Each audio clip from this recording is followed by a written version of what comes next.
Welcome everyone to Male Fuzz TV. I am Peter, that is Connor, and we are going to talk about Outlander Season 1, Episode 7. It is called The Wedding. So full spoilers for the episode as always. So I was very interested about this, and also last episode being back-to-back, is that effectively this was another kind of bottle episode that mostly took place in mostly one room. Obviously there was a fair bit downstairs as well, but the one location, but with some flashbacks that were set in other places, much like last episode. So and this one made some interesting choices. We skipped, we basically start the episode mid-kiss at the end of the wedding ceremony, which caught me really off guard as a starting point. And then it went, was strange. Yeah, but then as it went on, I was sort of thinking about it, and I'm like, okay, I'm kind of getting why they made that choice to an extent. And I'm there was, it felt like there was a lot of interesting execution choices in this episode in particular. Yeah, I'll give it that for sure. Yeah, I think though this is probably my least favorite episode of the show so far. I think that's fair. I think it's maybe my least favorite episode of the show so far. There's good moments in it, and there's things I like about it, but I think that maybe this is like, oh, they're like STARZ wants the sleaze, and there's not been enough of it, so they shoved a lot of it into this episode. And don't get me wrong, like most of it isn't even that bad, and it's appropriate for the scene. I think this is more just though our impressions of what this show might be was this episode. I think, and this is obviously not what the show is every episode. We've established that this is the first one in 7 where we've kind of gone, oh, okay, it's this. Yeah, it's worth mentioning as well that, now that they've done this episode, I can't imagine there've been a lot of episodes that feel as full of this as this one is. And I think at least there's some purpose in why, because, Claire and Jamie in this episode have 3 different sex scenes, and they're all to some, if they're not, the first one's not explicitly got much nudity in it, the other 2 do.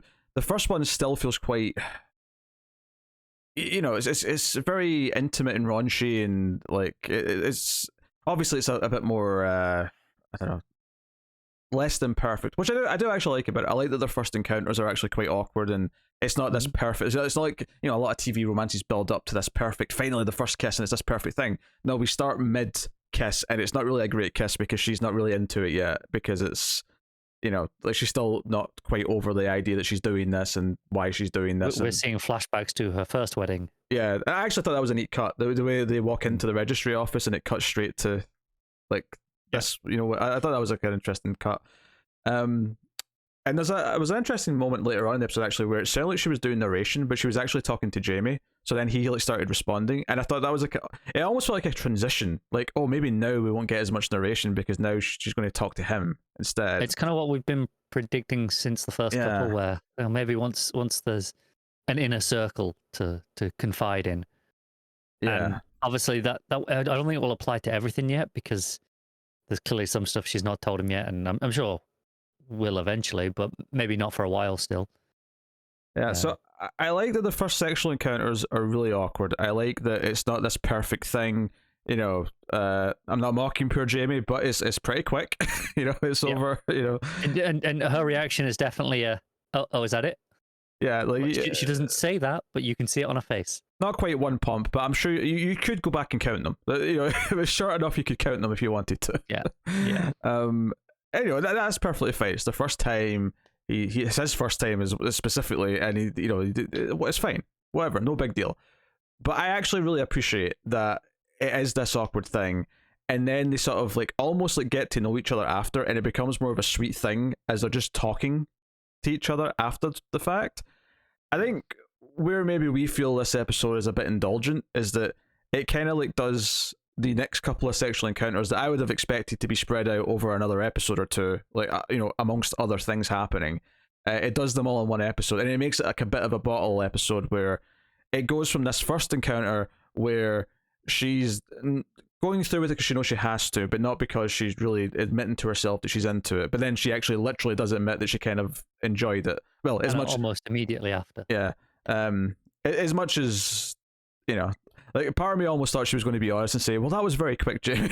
Like, because he says he doesn't believe that, like other guys have said to him that women just don't enjoy it, which is obviously stupid. But instead of saying, well, no, women can enjoy it, just, as long as it lasts a little bit longer than that, perhaps. Yeah. She just says she does. Maybe it's, so she doesn't hurt his feelings. She's being sweet. But, on some level, yeah, I'm sure, like, this is the start of the mission for herself, is that, she did enjoy it, right? Obviously, we're making a few little jokes about it being really fast, but that means she didn't finish, but it doesn't necessarily mean that she wasn't into it and she wasn't starting to feel the passion of it and, all the other things that go with it. Yeah, so, like, I totally get these choices that are made to sort of have it start this way, and I do appreciate that they become more of an actual couple afterwards when they're talking, and I appreciate that their development into some kind of couple feels very unique, because it doesn't remind me of any other relationship that I can think of in TV. Yeah, I'm struggling to compare it to anything specific. Which is good. I can appreciate that. But by the time, and it builds up to this other sex scene where they actually get naked for this one, and it's a lot more intimate, it's a lot more passionate, and by this point they actually know each other more better, so it feels like they're connecting in some sort of higher level, and it really does kind of bask in kind of the eroticism of it a little bit. But there's a third sex scene, and that was the one where I kind of felt like I feel like the second one made the point. I don't know if we necessarily needed this third one. I agree. I also felt like the second one kind of hammered it in. Like, okay, I'm understanding the purpose of it. Like, it had a valid point to it, I think. And it's one of these where, again, we're not opposed to having nudity in it. We definitely feel some of these cable shows do it because they can. But I think that second scene actually really had a good use of it, in that first one where it is pretty tame. I think you could get away with that on most TV networks. Yeah, her shirt's a little see-through, but otherwise they're pretty clothed. Like, you don't see anything. Yeah, you could get away with most of that, and I think that being like that awkward one works. And then here, where they're actually naked in front of each other, we can see all that, and it feels a lot more intimate. And I think again, that's a valid choice to have that nudity there. The last one is like, let's just fill up the runtime. Like that was kind of the feeling a little bit. Yeah, it's because they're on STARZ and they're not on like just a streaming service. They felt they had to get up to like the almost hour mark for it to fit in the slot, whereas it could have just been like 5 minutes shorter, and that would have been okay. But and I think it actually was a little shorter. So anyway, I think it was a few minutes shorter than most of the other episodes. So maybe they were worried it would be too short, so they have to like. I genuinely almost started to feel like that. Yeah. But I think there's a lot of good narrative points made here with the characters. I think their relationship does feel genuinely unique, and there's a lot of little beats in this where she gets to know him in a way that she's not really allowed herself to as of yet. And I do think the ending of the episode, where before she got married and they pull out the ring, she has to pull off her original wedding ring and put it somewhere. And it's at the end of the episode she lifts up her wedding dress that's on the floor, and the ring goes rolling out, and it's just this reminder after she's like kind of forgotten about her husband, because over the course of the episode it's kind of about her forgetting him and starting to care about Jamie. She picks it up and it's this like and she puts it on the other hand, and she's got like a wedding ring in each hand, which because again, for her right now, this is not a case of this is permanent. I mean, this is still just temporary until she gets back home, as far as she's concerned right now. Yeah. I'm sure that'll be something that's more conflicting as time goes on. Yeah. More adventures are had. It did make me think, actually, like, see if you're obviously this isn't the case here, but if someone's a widow, well, obviously when someone's divorced, yeah, they take their wedding ring off, but especially when they get with someone new, like that thing is gone. But I was thinking, like, is there circumstances where like a widow will keep the old wedding ring and put it somewhere else, like another finger or another hand, whatever? They wear like a chain around the neck. Yeah, something like that. Seen that. Yeah. Because it's like, because there's no reason for the new person to be jealous. Like, this is not someone who left in like this is someone who died. That obviously is still a part of their memory. So it's a very different thing. But so she puts it on her other hand, and the rings look neatly different, because one's obviously like a traditional wedding ring that we'd recognize, and the other one's this simple gold band. Yeah, which is, and the other one's this silver that's been made out of this key. And that's a bit of a mystery. It's interesting, actually, is what does a key open? And Jamie just kind of brushes past that. Oh, it's just an old key I had in my pouch. Yeah.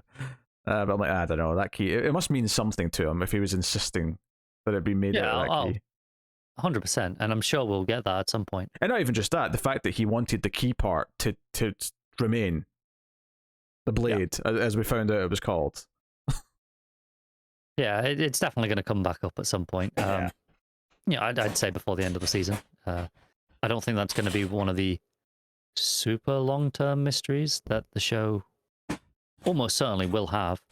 Not too distant future. I wasn't sure if you went to a new point or if you were just stalling by talking about the same thing for another 10 seconds. Stalling. It's all good.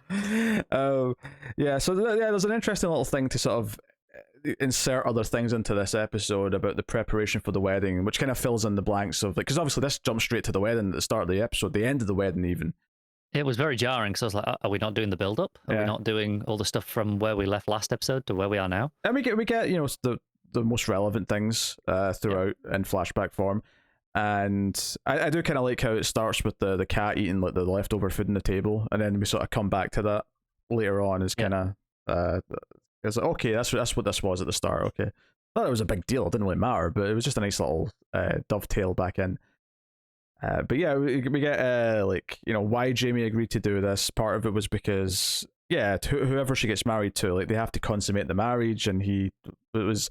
What's funny is that the scene didn't go the way I thought it was for two reasons. One, because this was the very first flashback when she's like, "Oh, why did you agree to marry me? Why are you doing this?" And it cut back to a scene where he's there in the stables and Dougal's there with a couple of the other guys, and Dougal's explaining why this needs to happen. And I thought two things. One, I thought that Jamie wasn't actually telling Claire this. I thought this was going to reveal something that he wasn't going to tell Claire, that it was going to be something else. I thought he was going to volunteer or something in the flashback, and it was going to be like, no, he's going to like butt his way in because he really wants to do it. And he didn't do that, which I'm fine with, because I actually think it's more interesting. If anything, what I was thinking was the obvious dramatic thing to do. I'm sure like he probably would have done if it came to it, but it didn't need to.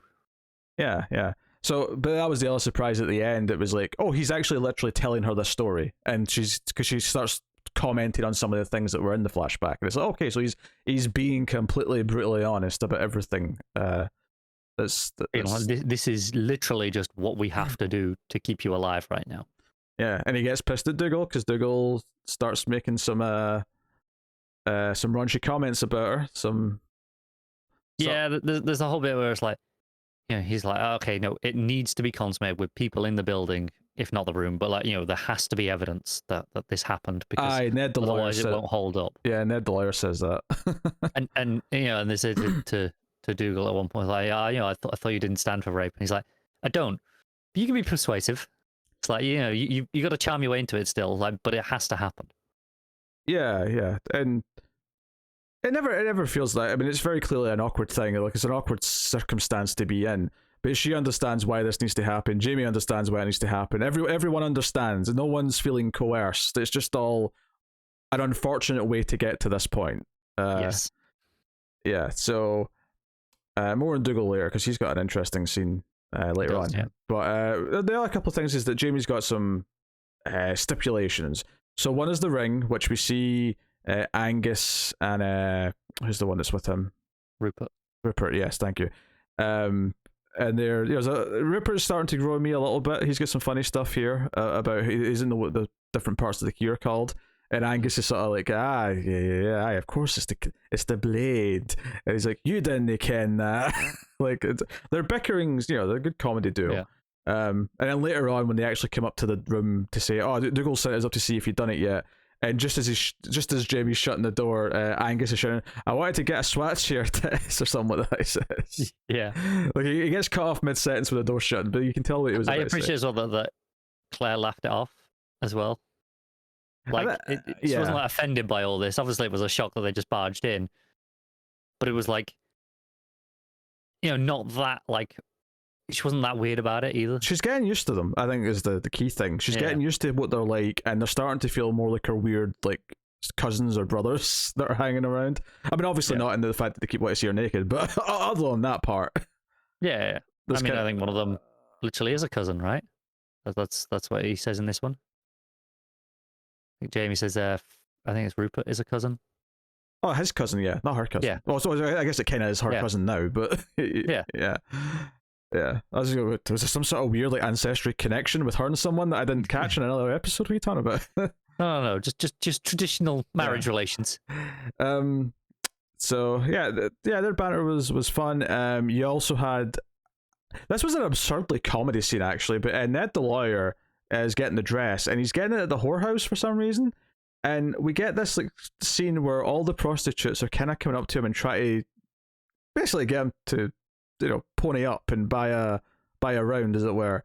And he's there for the dress, but when they see he's got like a bag of coin, they're like, why don't you have some entertainment while it's supposed to get your dress ready and packed up? But it's really just a scene of his like facial reactions to them flirting with them and pulling their boobs out and all sorts. Amusing enough. Yeah. I think the reason why a lot of these flashbacks were sort of more on the comedy side was because the main story with Claire and Jamie, especially in the first half of it, is very kind of awkward, and you know, it's not this happy story to begin with. It does get happier as it goes on, and they become more. And it's not like it's depressing and miserable for the first half. It's just, you know, these comedic flashbacks, give it some energy to the episode. Yeah. And then the other one is the priest, not Father Bane, although Father Bane's mentioned in the scene. So I really wanted a wedding scene where Father Bane. Oh yes, do you take this man to be a lovely wedded husband? Yeah. I could have done with that, but yeah. So Dougal has to threaten him a little bit. The priest eventually gives in because he's going to get a new windows or something. He was going to get a new place. I don't know. He was miserable in his like crappy old church, so they're going to give him something. So all very delightfully funny little scenes here or there. But the main event obviously is just like in the bedroom kind of suite that they're in, and their conversations, him telling her about his family, her opening up a little bit.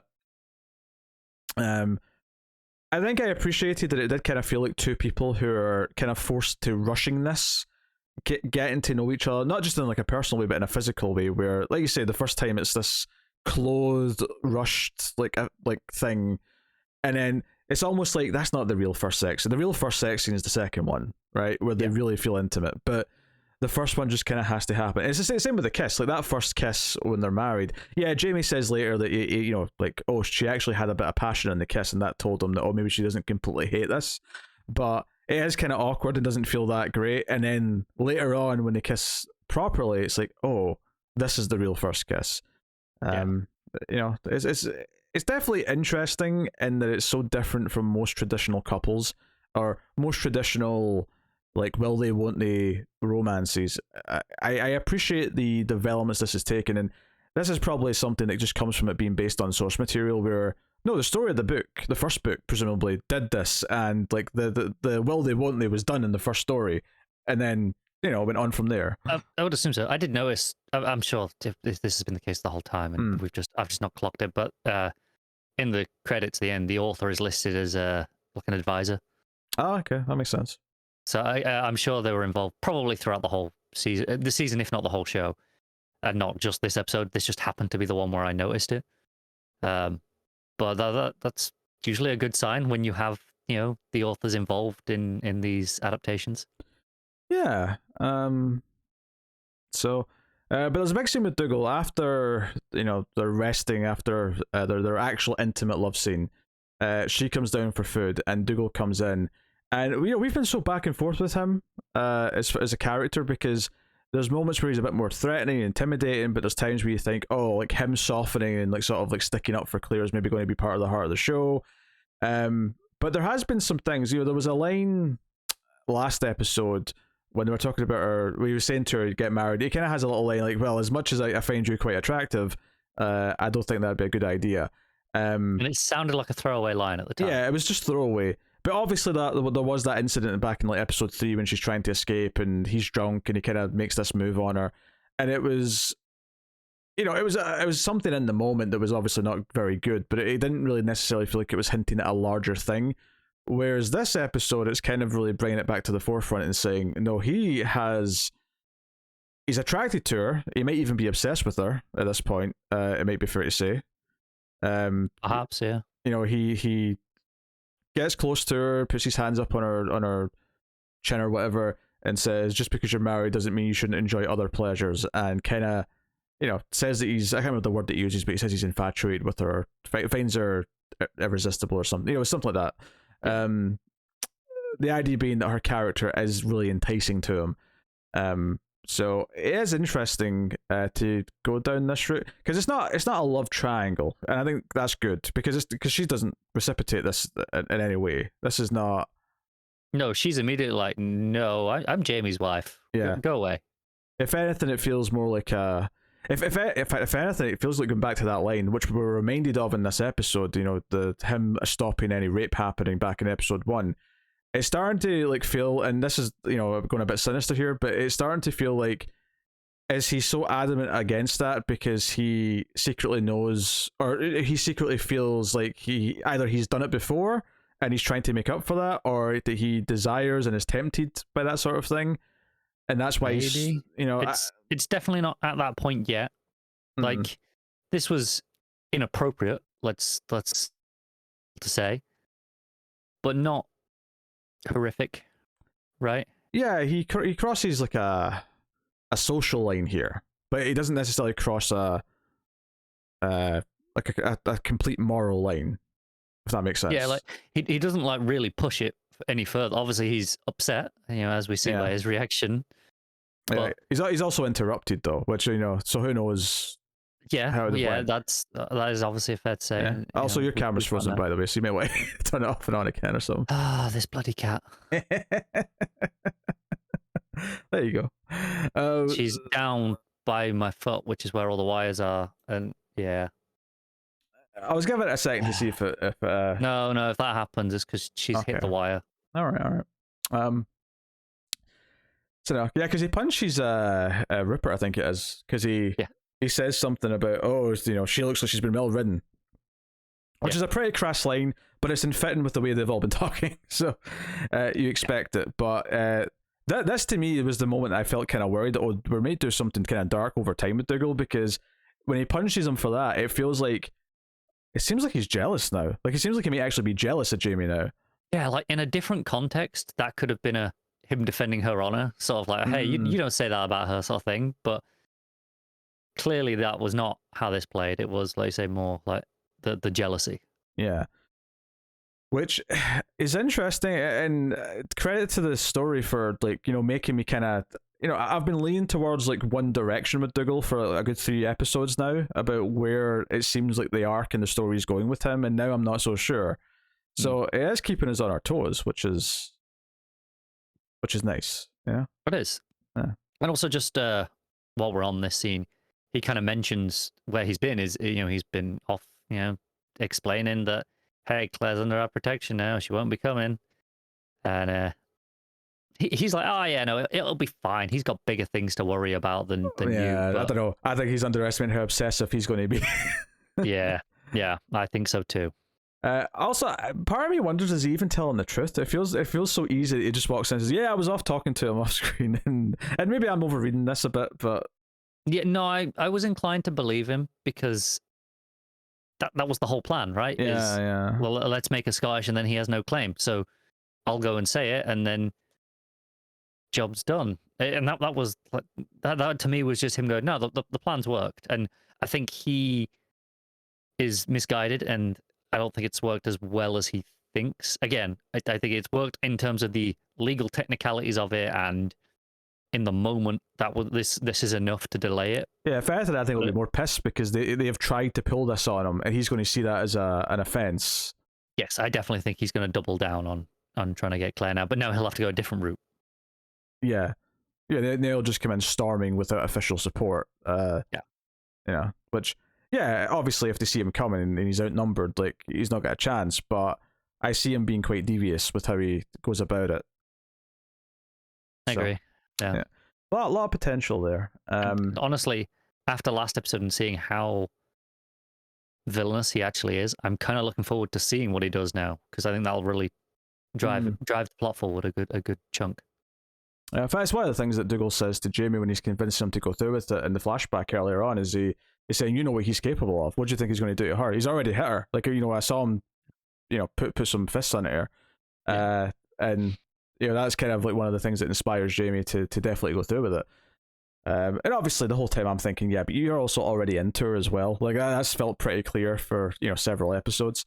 And part of this episode is clear admitting that she does like Jamie, that she is feeling something for him, which doesn't feel fake, doesn't feel forced. It feels quite natural that she's been kind of like trying to avoid admitting that to herself. Yeah, and I think I get the feeling it's been a few months at this point as well, so this isn't like out of nowhere.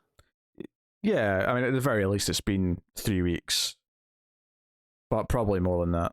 Yeah, I get the feeling it's been a couple of months, but just given how long it takes them to travel around and stuff, like, it feels like it's been, I'd say at least a month, maybe a couple, but certainly at least a month. Yeah, like I was saying, obviously we had a few weeks jump while she was at the manor. That's where the variance is here, because it feels like it's been pretty knock on since they left. But obviously they've been traveling around during like the episode where they're going to collect all the rents, for example. Yeah, that literally could have been 2 weeks on that episode alone, depending. Yeah, I feel like there was probably a couple of weeks in there of just traveling from like village to village. They were staying overnight at all of them. We saw him at least 2 or 3 villages giving his speech. Yeah. No, there was a couple of times actually. See, when they were doing some of the more nude stuff in the sex scenes, there was a couple of times where I legitimately wasn't sure how far they were going to go with it, because there was a couple of times where you almost got full frontal of Jamie. Like, it got to the line where you can't go any further, and they cut it tight, and the shadows hitting them just right, so it's hiding it when he's walking up behind her. Although I imagine that there's probably a little artificial like adding shadow in post to help with that, definitely, and things like that. But like, they made it as raunchy as possible without going that one step further. And they could, because they're on STARZ, but presumably the actors agree to X amount and what they can and cannot show and all the rest of it. So no, and there were some good intimate moments. There was a moment where she takes his hand and like puts it on her breast, and other little things like that where it's like she's kind of guiding him, and it is kind of this more intimate thing. And they have that chuck. In fact, the first time it doesn't feel tense is actually after they've had sex for the first time, and he admits that he thought all sex was from behind, like horses, and she starts laughing. That's the first time it feels like they're having like a genuine moment in the episode. That's not tense. It's not like, oh, we're in some way kind of forced into this. Yeah, and then you've like the build up to the second one where they're like undressing each other, but like in the build up to undressing each other, it's still a little bit awkward, but it's like in a sweet way. Yeah. And that's the whole reason why this whole thing works, is because we know there's an attraction between them. So it while it's forced and artificially sped up, it doesn't feel like it is just two strangers like being thrown together. As much as she has that moment where she remembers the wedding and she's like, "Hey, I need to know your name before we do this, like your real name," and he's like, "Oh, Fraser," and he's got like 3 middle names, but whatever. I'm not going to remember all those. On James, Mackenzie, Malcolm. There was a David in there, wasn't there? It was James, David, Mackenzie, Malcolm, Fraser, or something like that. I have no idea. I tried. It went in one ear out of the other, to be honest. I got Mackenzie and Fraser, which were the important ones. Yes. So. No. And actually, to be fair on the Dougal thing, is that when Jamie does come down, and he's only wearing like his shirt, right? So he's very casual, just walking down to get some food. And whilst the rest of them are all cracking jokes, it is notable that Dougal's sitting there quite quiet and just sort of, he says a couple of things to him, but he's very quite somber and just drinking to himself. He's not like joining in the festivities. So that does line up later that he's feeling jealous and this isn't a happy occasion for him. I still think it makes it all the more. It makes him all the more of an interesting character, that despite his attraction and maybe might cross some lines at some point. We don't know yet how far he'll go. He didn't put himself forward for this either. He didn't try and like pull rank and be like, "She's marrying me. This is the plan." Like I said, there was no Jamie jumping in to volunteer to save her from that fate. That was never on the cards, it seems. And I think that's the sort of thing we won't even fully understand until we get more of his character now, to sort of like justify or explain like what sense of nobility he has that sort of kept him from doing that. Or is it more cynical than that? Is there just a specific reason why he felt he couldn't, because it would break a rule or cross a line that would maybe hurt his chances of something else, or maybe like he's not allowed to become Lear because he's married an Englishwoman or something like that. Something as simple and selfish as that. It's possible. Yeah, can't rule that out, and maybe that's something we'll discover as it goes on. Yeah. So I'm definitely it's definitely made me curious, more curious about him.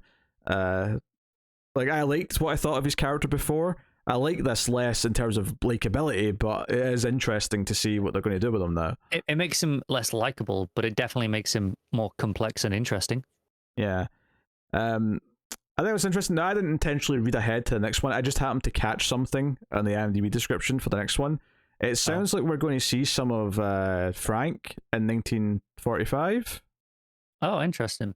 So like searching for it. Yeah, presumably. So I wonder if that's something we sort of like go into once in a while, maybe. So I mean, I don't know how they're going to do it, but if I was to make a bold prediction, I'd say that maybe by the end he sees some reference that there's a like history. Not that history's necessarily changed, because in my head I think it always was meant to happen this way, but maybe he won't recognize it, but we'll see something he discovers about the past that will, oh wait, that's a indication that Claire was always there, or was always going to go back, like maybe it'll mention Jamie or something and his wife, or whatever it may be.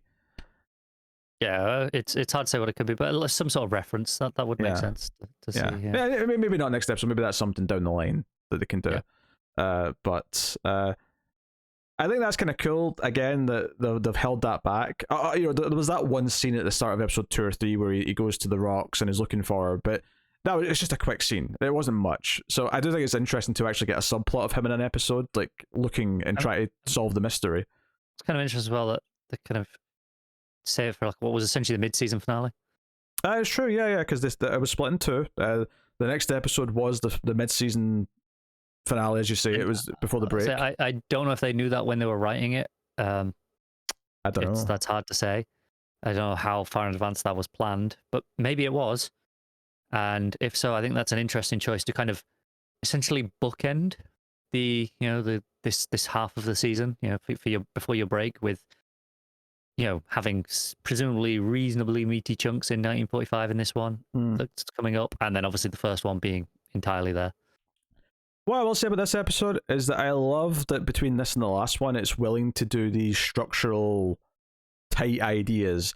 And while I don't necessarily think there was enough material in this one for the length of the episode, maybe it just had a little bit too much repetition by the end. Yeah, I do feel that I appreciate that it has episodes like this that are super focused, because last one was a home run. Last one was like it was the best episode the show's had. So clearly it works. It's a little bit whiplash going from that one to this one, in that it felt like best episode to worst episode again, and it's not like a huge gaping chasm. It's not like this is a terrible episode. It's still perfectly fine. It's the sort of episode where if this was every episode, I don't think we'd probably be continuing with the show long term. But being as it is, all right, one every so often, that's fine. If it even is that, because the thing with this is that the problem here, none of the problems here are to do with the actual characters or what they do in this episode, and it's in the sense that the actual relationship and the beats of it all are actually very good, and they're kind of unconventional in many ways, and they make the relationship more interesting and more rich and nuanced, which is great. It just goes on maybe a bit too long. There's just maybe not enough to actually sustain it for the whole 54-minute episode that it is.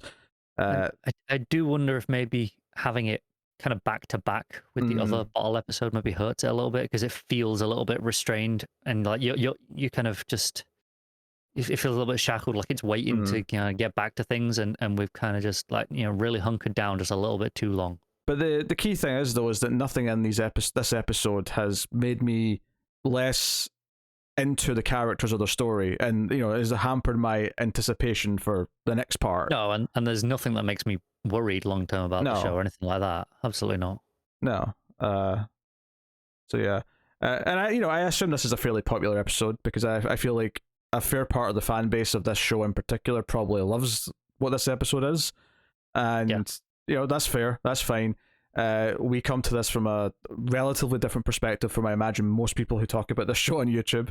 But the fact that it's mostly holding up quite well to the way we are looking at it and the critiques we're having with it should be a compliment and something that you should feel like, oh, like it's good that this show actually works on multiple levels. So it's still a mostly well written episode with just a few more flaws than most of the rest of the seasons had, but just like I say, a little repetitive, maybe a little self-indulgent as it gets a bit more towards the end, but still good points to make by the end. So there you go. So interesting beats for pretty much every character involved. Yeah, and again, we're kind of getting to know that supporting cast a bit more.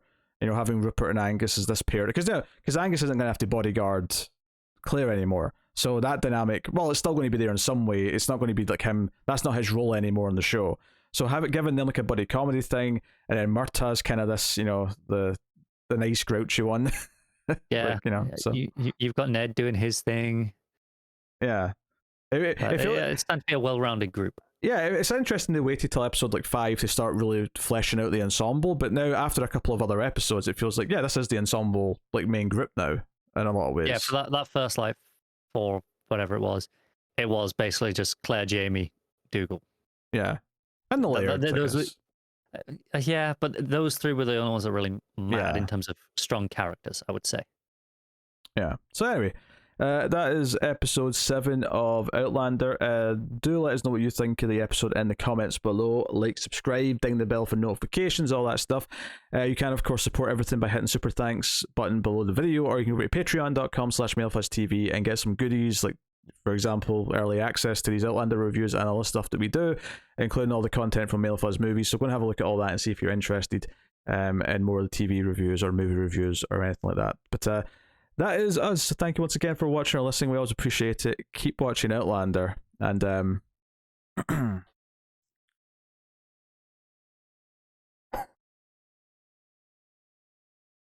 you may now kiss the bride. Yes.